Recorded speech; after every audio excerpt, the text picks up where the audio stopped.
क्या है वे 10 पारमिताएं जिनके पालन से एक व्यक्ति बोधिसत्व बनता है।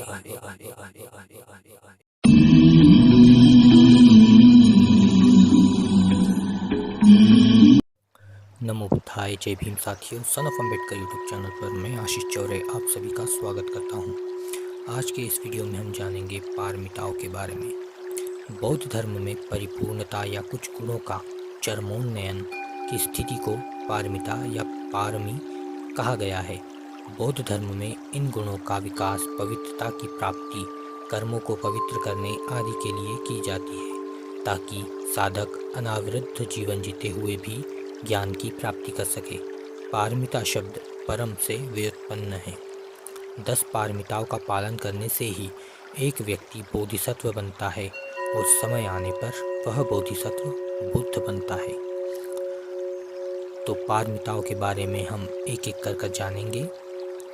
पहली पारमिता शील पारमिता।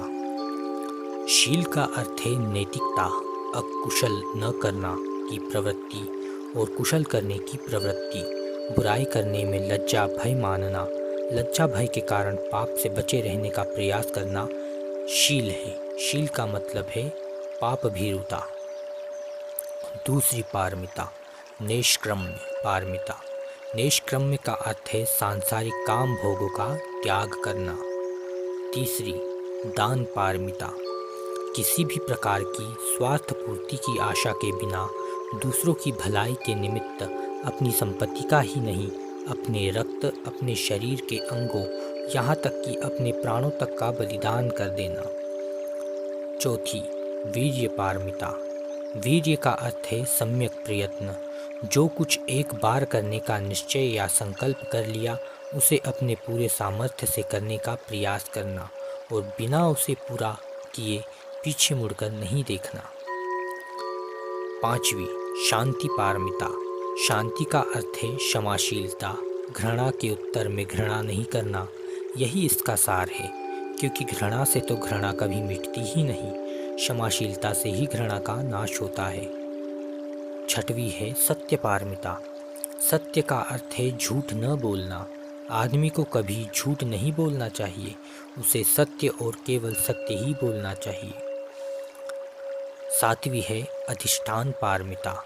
अधिष्ठान का अर्थ है अपने उद्देश्य तक पहुँचने का दृढ़ निश्चय करना। आठवीं है करुणा पारमिता। करुणा का अर्थ है सभी मानवों के प्रति प्रेम भरी दया दृष्टि रखना। नौवीं है मैत्री पारमिता। मैत्री का अर्थ है सभी प्राणियों के प्रति भ्रात भावना हो। मैत्री के प्रति ही नहीं, शत्रुओं तक के प्रति, आदमियों के प्रति ही नहीं, सभी प्राणियों के प्रति।